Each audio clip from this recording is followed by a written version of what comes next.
Asthma के लिए बेहतर रिजल्ट देती हैं। उन्हीं की कैटेगरी की है ब्लाटा ओरिएंटल्स। अस्थमा और ब्रांकाइटिस की बेहतरीन मेडिसिन है और सिम्टम्स बहुत कम हैं, लेकिन जो भी सिम्टम्स हैं वो सॉलिड हैं। इंडिकेटर सिम्टम्स अगर देखें तो अस्थमा है और उसके साथ साथ ब्रांकाइटिस है। तो देखिए जो रेस्पिरेटरी ट्रैक्ट है यहाँ नाक से शुरू हो जाता है, नाक से नीचे आता है इस तरह से एक ट्यूब बड़ी सी, जिसको ट्रेकिया बोलते हैं। तो ये ट्रेकिया है और ट्रेकिया आगे चल के दो में डिवाइड हो जाती है, जिसको ब्रांकस बोलते हैं। और ब्रांकस सीधे जुड़ जाता है किससे? लंग से, इस तरह से। तो अब होता क्या है कि जो अस्थमा के जो सिम्टम्स हैं उसमें कॉम्प्लेक्सिटी ये है कि यहाँ पे जो मेम्ब्रेन है, अंदर की जो म्यूकस मेम्ब्रेन है वो बढ़ जाती हैं। तो बढ़ जाने की वजह से क्या होगा कि पेशेंट सांस तो किसी तरीके से अंदर ले लेता है, इनहेल तो कर लिया, लेकिन जब बाहर निकालता है तो उसको तेज दर्द होने लगता है। कारण क्या है? यूं समझ लीजिए कि जैसे ट्यूब है ऐसे, ट्रेकिया वाली, तो इसमें इस तरह से ऐसे लटक गया है, मेम्ब्रेन ऐसे लटक गई है।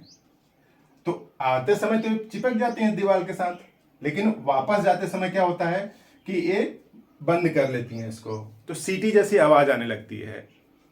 तो सीटी जैसी आवाज आती है और यहाँ पे जो ब्रांकस है इसमें इन्फ्लेमेशन हो गया, उसको ब्रांकाइटिस बोलते हैं। तो अस्थमा का में सीटी जैसी आवाज आना इंडिकेटर है सिम्टम्स की अस्थमा है। और ब्रांकाइटिस यहाँ पे देखिए, अस्थमा प्लस ब्रांकाइटिस, ब्रांकस में भी इन्फ्लेमेशन हो गया है।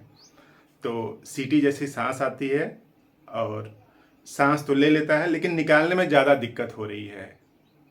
तो ये सिम्टम्स है कि रिस्पायरेटरी सिस्टम में अव्यवस्था है, यानी फंक्शनल डिसेबिलिटी है इस तरह से। और कुछ लोगों को जो कोरोना की वजह से क्या हो रहा है, फाइब्रोसिस हो जा रही है। यानी फाइब्रोसिस यूँ समझिए कि जो लंग की एक्सपेंड करने की जो क्षमता है वो उतनी नहीं रह पाई। जैसे आप सांस लेते हैं तो जो सीना है वो फैल जाता है थोड़ा, और फैलना कितना चाहिए? लगभग 5 सेंटीमीटर। हाँ, यानी जितना भी सीने की नाप ले लीजिए, उसके बाद उसको हवा भरिए। हवा भरने के बाद जो फ्लेक्सिबिलिटी आनी चाहिए वो लगभग 5 सेंटीमीटर आनी चाहिए या इससे ज़्यादा आनी चाहिए। तो लेकिन वो नहीं हो पाता। तो इस तरह से जो लंग की जो कैपेसिटी है वो प्रभावित हो जाती है, कारण कि फाइबर जैसा बन गया है। फाइबर मतलब हार्डनेस आ गई है, तो फैलने और सिकुड़ने की क्षमता क्या हो गई है? कम हो गई है। और कफ भी हो रहा है, और कफ के साथ साथ डिस्निया, सांस लेने में दर्द, दिक्कत आ रही है, सांस लेने में दर्द होती है। थोड़ा दूर चल दिया, मेहनत कर दिया इस तरह से, तो उस तरह से सांस लेने में दिक्कत आने लगती है, बैठना पड़ता है, रेस्ट लेना पड़ता है।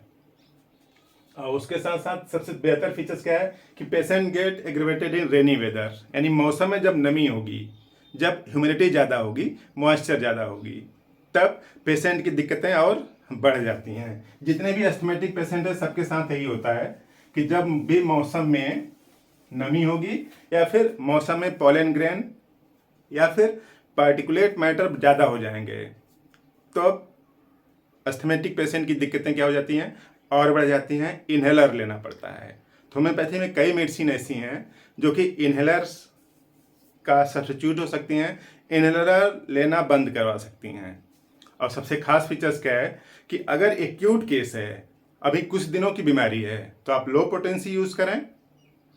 और क्रॉनिक केस है, 4-10 साल से पहले से दिक्कत चली आ रही है, तब आप यूज़ करना पड़ेगा higher potency. Clear cut notation लिखा है किताब में, in acute case low potency, in chronic case higher potency. Low potency means mother tincture use करना है, 15 बूंद आधा कप पानी में घोल के 3 बार। और हायर पोटेंसी यूज़ करना है तो 30 या 200 को हायर पोटेंसी माना जाता है। तो 30 यूज़ करें, 4 बूंद सुबह जीभ पर। तो इस तरह से जो ब्लाटा ओरिएंटलिस है अस्थमा के सिम्टम्स को ठीक करता है और अस्थमेटिक जो करेक्टर हैं बॉडी में धीरे धीरे कम कर देता है।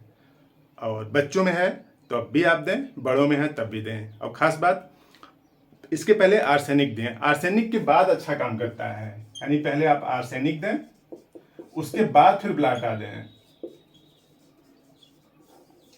आर्सेनिक में भी लंग के सिम्टम्स अच्छे हैं, सांस लेने में दिक्कत आती है, लेट जाता है तो दिक्कतें बढ़ जाती हैं, उठ के बैठना पड़ता है।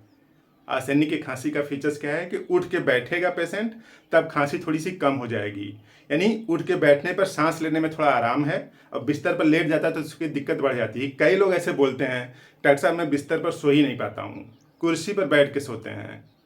कुर्सी पर बैठ के सोते हैं, उसके पीछे का फीचर्स यही है कि पेशेंट को लेटने में दिक्कत है, जब बैठ जाता है तो थोड़ी दिक्कत आसान हो जाती है, जो एयर पैसेज हैं वो खुल जाते हैं, सांस लेने में कंफर्टेबल महसूस होता है। तो आर्सेनिक का फीचर्स है, तो आर्सेनिक को पहले दें, उसके बाद फिर ब्लाटा का यूज़ करें। तो इस तरह से जो गाइडलाइन है ब्लाटा को यूज़ करने की, आप वीडियो देखा पूरा, काम की बात समझ में आई तो इस वीडियो को लाइक करें, चैनल बनाए तो सब्सक्राइब कर लें और शेयर भी कर दें।